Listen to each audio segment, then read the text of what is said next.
तो जब हमने ये ऑफिस देखा तो मेन डोर का जो लोकेशन था वो साउथ ऑफ साउथ वेस्ट। जिन लोगों को शक्ति चक्र देखना आता है वो बहुत इजीली एसोसिएट कर सकते हैं साउथ ऑफ साउथ वेस्ट में मेन डोर लाइन का, जो कि साउथ और साउथ वेस्ट का बीच का डायरेक्शन होता है। अब साउथ और साउथ वेस्ट वास्तु में एक डिस्पोजल जोन है, जिसे हम लोग बहुत पॉजिटिव डायरेक्शन नहीं मानते।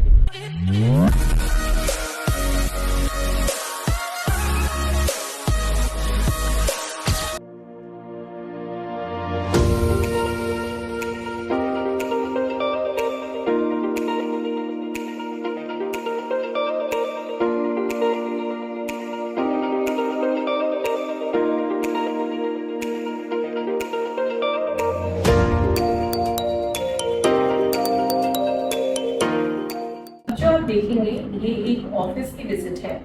एक ऑफिस है जहाँ पर क्रिएटिव काम किया जाएगा, जैसे कि ग्राफिक डिजाइनिंग, टेक्सटाइल डिजाइनिंग, इस तरह का काम इस ऑफिस में किया जाएगा। तो ये एक क्रिएटिव ऑफिस स्पेस है। तो इस ऑफिस में हमने वास्तु के हिसाब से क्या क्या पॉजिटिव्स एंड नेगेटिव्स देखे। इशू ये था क्लाइंट को कि जब से उन्होंने ऑफिस लिया है कुछ ना कुछ प्रॉब्लम्स आ रही हैं, वो ऑफिस में मूव ही नहीं कर पा रहे हैं, काम नहीं हो पा रहा है उनका कुछ भी। तो ये इश्यूज थे। तो जब हमने ये ऑफिस देखा तो मेन डोर का जो लोकेशन था वो साउथ ऑफ साउथ वेस्ट। जिन लोगों को शक्ति चक्र देखना आता है वो बहुत इजीली एसोसिएट कर सकते हैं साउथ ऑफ साउथ वेस्ट में मेन डोर लाइन का, जो कि साउथ और साउथ वेस्ट का बीच का डायरेक्शन होता है। अब साउथ और साउथ वेस्ट वास्तु में एक डिस्पोजल जोन है, जिसे हम लोग बहुत पॉजिटिव डायरेक्शन नहीं मानते। हाँ, ये भी जरूर है कि ये कला की दिशा होती है, ये आपकी किसी भी तरह की जो आपका टैलेंट होता है उसका डायरेक्शन होता है। पर ये डायरेक्शन कभी भी खुला हुआ नहीं होना चाहिए। ये जितना बंद होता है, जितना भारी होता है, जितना स्टेबल होता है, ये उतना ज़्यादा पॉजिटिव इफेक्ट देता है। तो जब आप ऐसी दिशा में मेन डोर लगा देते हैं तो वहाँ पर इसी चीज़ में इंस्टेबिलिटी आने लगती है। आपकी काम में इंस्टेबिलिटी आ सकती है। हो सकता है कि आपका काम में मन ना लगे, हो सकता है कि आपको लगे कि आप पहले जो आप, क्योंकि जैसे ही क्रिएटिव फील्ड का ऑफिस था तो ऐसा हो सकता है कि आपको पहले ज़्यादा क्रिएटिव आइडियाज़ आया करते थे, अब आपको शायद उतने आइडियाज़ नहीं आ पा रहे हैं, या ये भी हो सकता है कि आपका काम में मन ना लगे। तो इस तरह के प्रॉब्लम्स इस मेन डोर के साथ ज़रूर हो सकते हैं। अब रेमेडी में, क्योंकि ये एक कमर्शियल कॉर्पोरेट बिल्डिंग का ऑफिस है तो बहुत ज़्यादा स्ट्रक्चरली इसमें कुछ किया नहीं जा सकता। तो हमने उन्हें दो ऑप्शंस दिए। पहला, एक थ्रेशोल्ड बनाए, एक चौखट बनाए जो थोड़ी सी ऊंची हो, या फिर अगर थ्रेशोल्ड भी नहीं बना सकते तो वहाँ पर जो डोर के नीचे का जो एरिया है वहाँ पर हम वैदिक वास्तु से ट्रीटमेंट्स कर सकते हैं। अब इस ट्रीटमेंट को करने के लिए हम बहुत सारे मेटल्स और स्टोन्स का यूज करते हैं ताकि इस डायरेक्शन की एनर्जीज को एनहांस कर सकें। अब इसके जो साउथ डायरेक्शन में था, एग्जैक्टली साउथ में इनकी टॉयलेट बनी है। साउथ जो होता है वो फेम और रेपुटेशन का डायरेक्शन होता है, जो आपको काम में बहुत ज़्यादा नाम देता है। अब यहाँ पर अगर आप टॉयलेट लगा देते हैं तो आपके काम में पॉपुलैरिटी पे इफेक्ट आने लगता है, आपका काम पॉपुलर नहीं हो पाता है। तो हमने उन्हें अभी के लिए रेमेडी दी है कि वॉशरूम की कमोड के अराउंड कॉपर वायर रेमेडी करें, उसके चारों तरफ कॉपर का वायर लगाएं और उसमें एक रेड कलर का बल्ब लगाने के लिए दिया है, क्योंकि मंगल की दिशा है और उसका कलर रेड होता है।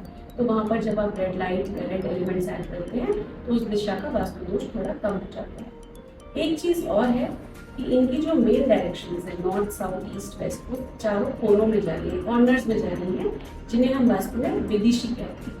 तो ये एक विदिशी ग्रोथ है, जिसे वैसे भी बहुत ज़्यादा शुभ नहीं माना जाता, क्योंकि चारों दिशाएं जो है बिल्कुल कॉर्नर में आ रही है।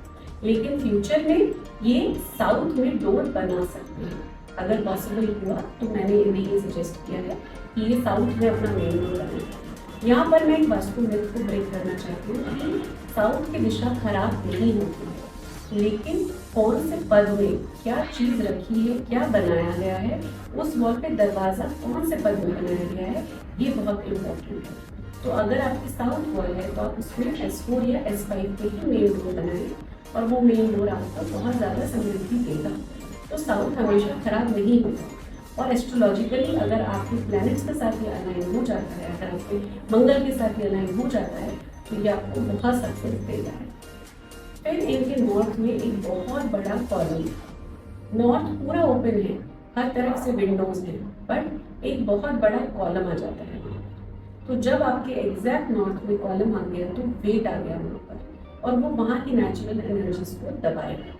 तो आपका जो नॉर्थ है वो वीक हो गया, मनी अपॉर्चुनिटीज वीक हो गई, जिस तरीके से आपके पास क्लाइंट्स आएंगे, काम आएगा, पैसा आएगा, वो वीक हो गया।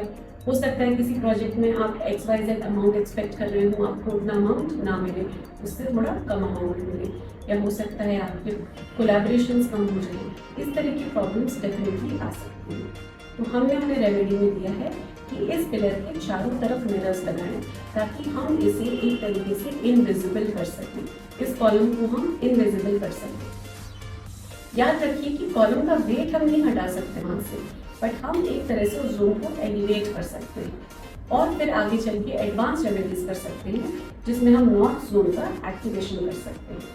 फिर एज पर देयर प्लैनेट्स हमने इन्हें कुछ यंत्रास रिकमेंड किए हैं लगाने के लिए, और कुछ कलर्स रिकमेंड किए। इस तरीके से आप जब किसी भी ऑफिस को देखते हैं तो क्या फेसिंग है, क्या ओपनिंग्स है। इस ऑफिस में मैं एक चीज़ ज़रूर कहूँगी कि डोर पॉजिटिव डायरेक्शन में नहीं है, बट क्योंकि नॉर्थ में फुल ओपन है ये ऑफिस, तो वो इनको ज़रूर कहीं ना कहीं बेनिफिट देगा। वास्तु में एक चीज़ वीक होती है तो ऑपोजिट डायरेक्शन अगर थोड़ा स्ट्रॉन्ग होता है तो वो आपके उस एरिया को अपलिफ्ट कर देता है।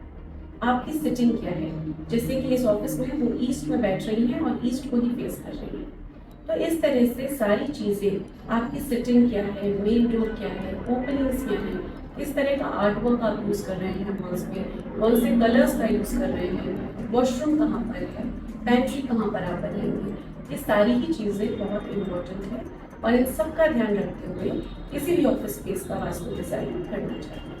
हमारे वीडियोज़ देखने के लिए थैंक यू।